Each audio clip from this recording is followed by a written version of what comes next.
Welcome to Frankly Speaking Hurricanes Football with your host, Frank Masdu. We've taken some time off our day job to break in with some really exciting news, and I wanted to get Robert on here to give us his insights as to what he's been reading and seeing, and we can share that alike. So, Robert, go ahead. Tell us what you're hearing. It's about noontime, or 12:30 rather, on Monday morning. What's going on with Mr. Cristobal and the Oregon situation? Well, if you're a Canes fan, you already know that the deal is done, it's signed.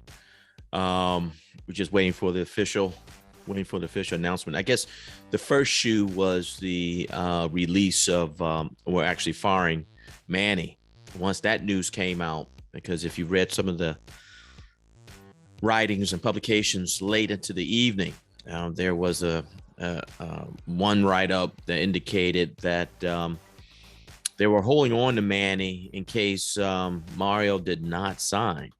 So once they let Manny go, then all indications were that Mario is coming to Miami. I also spent some time on some of the new feeds there in Oregon, and they're already looking at their top 11 candidates for the job there. So the only thing we're waiting on now, I guess, is for Mario to reach the podium and to be welcomed into the House of the Canes.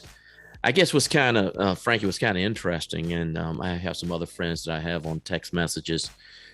I find it interesting in this day and time, and I don't know when it started.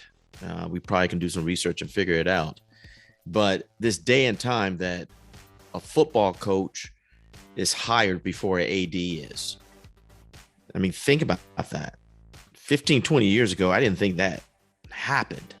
It may have, but I always thought the AD comes first, then comes the hiring of the head coach. But with the dollars that's being thrown around out there, the BOD or the board of directors, the board of trustees, the alumni, I mean, let's just be honest. They're the ones that's calling the shots because they're the ones paying the bill. I find it interesting that we don't have an AD yet, but yet we're closer to that coach, and we have a coach and a firing of another coach. But anyway, that's what I've been reading. I know that we're going to spend the next, 15, 20 minutes going over some other things. So it's a very interesting time. I have some other thoughts. Frankie, I'm interested in what you've been reading. Well, I'm going to go back down the time machine, the Wayback Machine. If you remember, this program got catapulted into the national limelight because of one coach named Howard Schnellenberger. And I don't know if you can remember way back, but one of the reasons he left the program was because the administration was not committed to winning with the infrastructure. They didn't want to invest the money in the program. So we're talking now, 30, 40 years, and we finally see an administration that's committing to winning by putting their money where their mouth is. So with that being said, there's a couple things that I find fascinating. To your point, the AD is a figurehead in that, and let me preface that, in that managing the coach, selecting the coach, setting the coach's salary, setting the football program's salary and funding is done by the board of directors and by the everybody on the board of the directors, basically. So what that tells us is that the AD's position is an administrative position that basically is to bring money into the program, which he brought $200 million into Clemson, the AD that we're looking at right now, and to fund all the upgrades that they're looking to do at the University of Miami. So that being said, you're correct. This is the first time we've seen that. This is the first time we've actually seen the acknowledgement that the board of directors and the alumni are the ones that are controlling the situation, because they're going to lean real heavily on those guys for the cash. So that brings it full circle. So this thing now with Mario, from all reports coming out, has been in the works since November. So the fact that this is happening now even though we're caught as a surprise, really is no surprise that he's coming, because if they've been working on it for over a month, you know that it was probably going to materialize and he wants to come back home. The other thing I'm hearing, which is very interesting, is that Joe Brady, who is in the NFL right now, who actually lost his job, he was the former passing coordinator and offensive coordinator for LSU during their national championship run, is being mentioned as a possible OC for this team coming forward. And the AD out of Clemson, again, he's still in the works, but it's very exciting to see what they're doing. And the fact that Manny Diaz is gone, you had talked to me and I thought it was a great idea about Manny Diaz possibly staying on as defensive coordinator, but that's gone. They're wiping everything clean. They're starting from the beginning. So I expect that this news conference, I really expect that not only are they going to lay out that he's the new head coach, but I think the offensive staff and the defensive staff is already in place. I think part of what was being negotiated in these last 24 hours was the salaries of the people that he's bringing over from Oregon, and kind of making sure that he's got all those commitments on board and everything is done. So I think that was, and by the way, I've heard on WQAM this morning that he's actually already dressed the team in Oregon. He's already told them he's leaving. It's gone. It's official. And there's no official announcement or press conference, but he's already told the team, which I think is pretty classy. But I wanted to get your thoughts, Robert, on number one, how does this impact the recruiting and the team at the UM? How does it impact the recruiting and the team at Oregon? Thoughts on that, my brother? Well, let's start with Oregon, then we'll close out with the thoughts on Miami. So Oregon, some of the articles that I was reading, there is a deep concern about the recruiting class, because their situation as far as moving forward with the question mark is a little bit more dire than ours, right? From the standpoint of, until they name a coach, they are where we were, right? They have to wait and see, and then holding on to the players that they currently have. So that becomes a situation or a dynamic that begins to grow with time as far as urgency. Oregon, Mario did a great job setting up that program. That program is on the map. They should still be able to recruit, get great talent there. But in that West, and Frankie, you and I talked about this the other night, there's a dynamic there that may change Oregon's ability to recruit heavy in the West. Mm-hmm. With USC now having the new coach, and his name slips my mind, Riley. Yeah, Riley. They're going to be on a recruiting war, right? With USC being down these past couple of years, they really, they were the big dogs, right? University of Oregon. Now you have this situation that's going now, it's generating a lot of fire, a lot of excitement. So the recruiting piece is going to be interesting for Oregon. Miami, on the other hand, I don't think we're going to lose anyone. I don't think anyone's going to go into the transfer portal. Manny did a good job laying the foundation. Yes, they were excited to play for him. There's a lot of energy playing with him. But the good news is that the hype on this coach and the investment that we're putting into the program, players are going to want to be a part of that. They are. So on our side of the equation, as far as recruiting, it's positive. It's positive. One, young team. Two, we got a quarterback. I don't think there's any doubt about that. Mario is an excellent recruiter. He's from South Florida. We can start to, once again, recruit the state of Florida. So all indications are this should be a very positive thing in terms of our recruiting. Frankie, I'll throw it back to you. What are your thoughts? Well, I've got a couple thoughts. One is, why now? And I think I got some clarity on that. I was watching a couple of the commentators, Colin Cowherd and some of the guys on ESPN, and it made a lot of sense. I don't know if you're aware of this, because I was kind of stunned by it, but programs like Texas, some of the major programs across the country have earmarked upwards of $10 to $15 million. You know, for what? for NIL, name, image, and license. Okay. So I think, because my whole thing was, okay, why the sudden investment of 20 to 30 million in the program? And I think the reason is because they're going to build a brand here, and that the payout is going to come. It's not money that they're throwing down a tube. You know, that's why now they're willing to invest, because now it's more of a business. So that's a big caveat to this whole thing. I think the board of trustees, I think the board of directors and the trustees got together and said, look, we can infuse this cash, because with name, image, and likeness, we are now able to make money on this program. This is going to be, this is, you know, and I think this is the end of the NCAA. I think that, you know, as far as a governing board with name, image, and likeness, they're done. They're going to be diminishing, and it's a straight on business. So that's a big piece of it. So that's where the funding's coming from.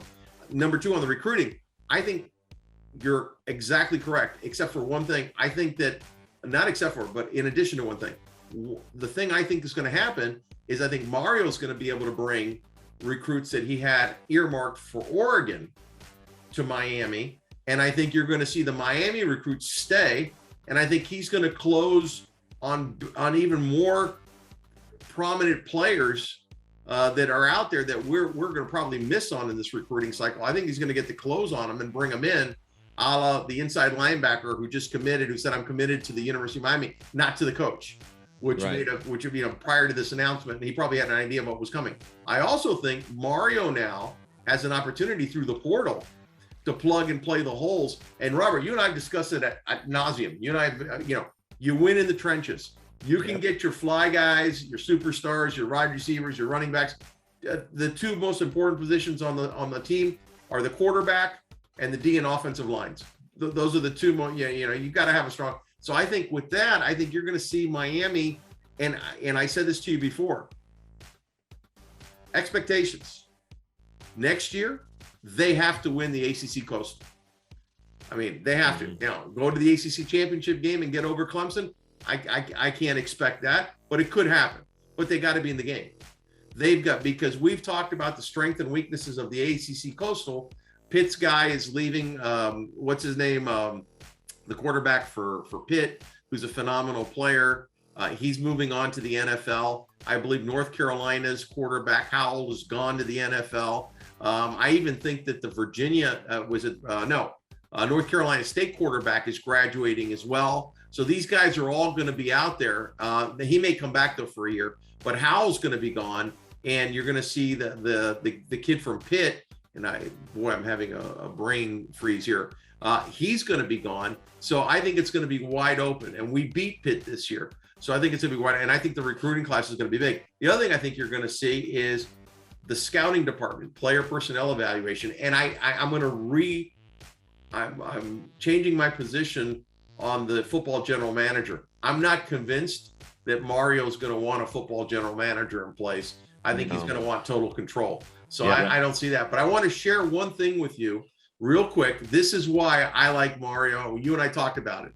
Old school coaching versus Gen Z coaching. Okay. And let me see if I can share the screen with you real quick. And this is one of the things that, to me, it's very simple, but it did make an impression on me. Let's see here, share screen. Let me share it with you here real quick. Okay, and let me play. Robert, can you see it? Yep, I can see it. Let's see if we can play it here. Look good. They look good, and they throw the ball down the field. That was something. And now they're going to get flagged for unsportsmanlike conduct after the big game. Well, that kind of ruins what was a really good play and a chance to get into field goal range. Well, the other Hudson got a nice gain and then spun the ball right in the defender's face. Yeah, that's a freshman learning point there. In his grill. His head coach is not real happy with that. It's not high school. In his grill. He processed 3 points.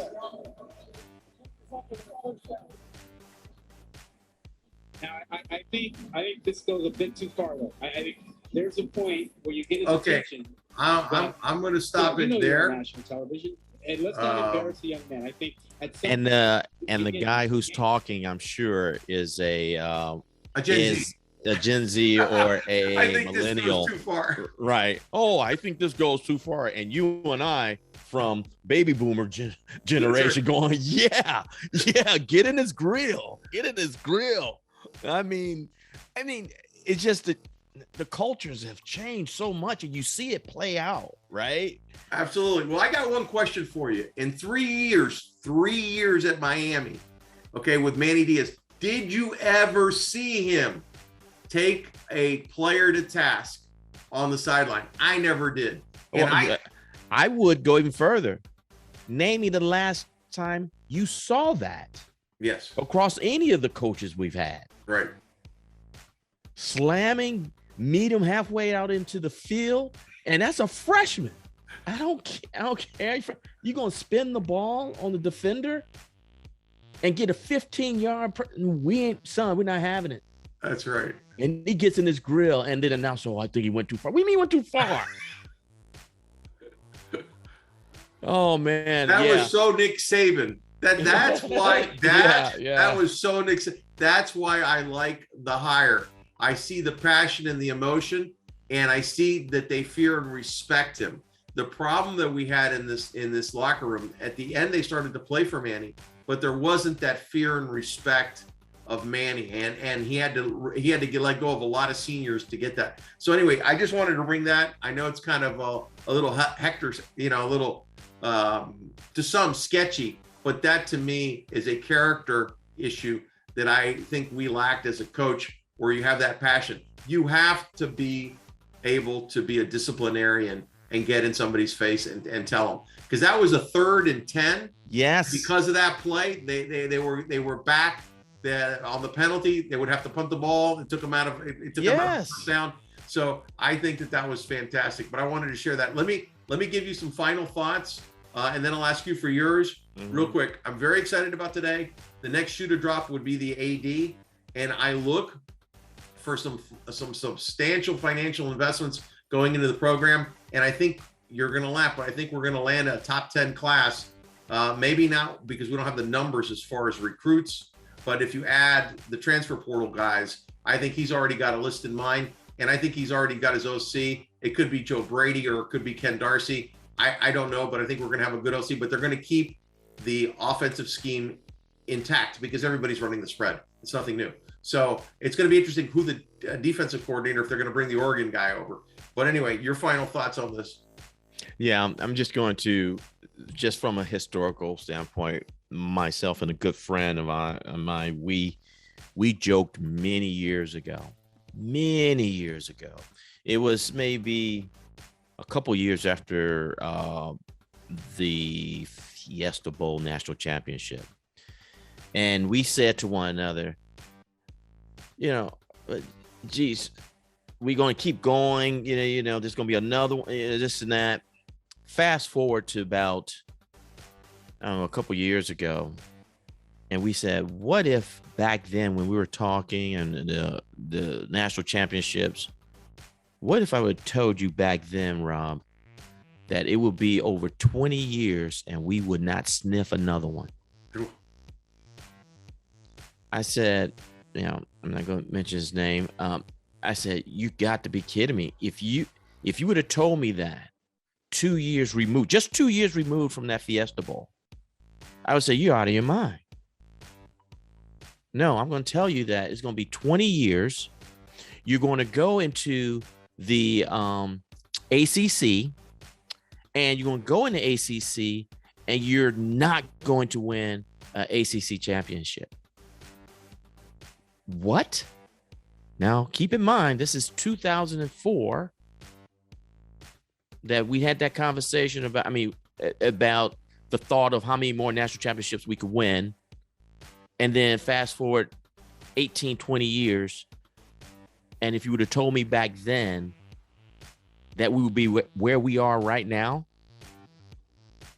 I would say, what are you smoking, man? There's no way. Well, anyway, my final thought is this. Here we are 20 years later. Finally, 5 coaches 5 coaches, 3 to 5 years apiece. With that said, I'm looking forward to next year, but I'm reserved. I think there'll be great things, but I'm reserved. I think that there'll be major changes, but I'm reserved. ACC championship, win it out next year, I'm reserved. Let's wait and see. Day by day, see how this thing crystallizes. That's just me. 20 years, if you would have told me in 2003, 2004, we wouldn't see another championship 20 years from the one that we won. 20 plus years. Because we still haven't won one yet. Yep.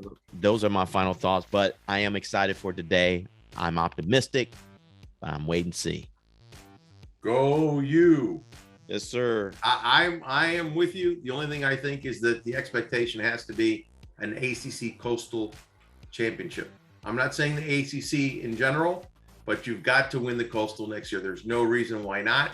And let's hang in and see what the AD says. Hey, thanks for taking time out of your day, Robert. I appreciate it very much. I look forward to getting with you as soon as we hear more. God bless. And for all of those of you that watch this video, like, subscribe, and share the video. I hope we brought you some really great content and some things to think about. Have a blessed day and celebrate today. Go you. You.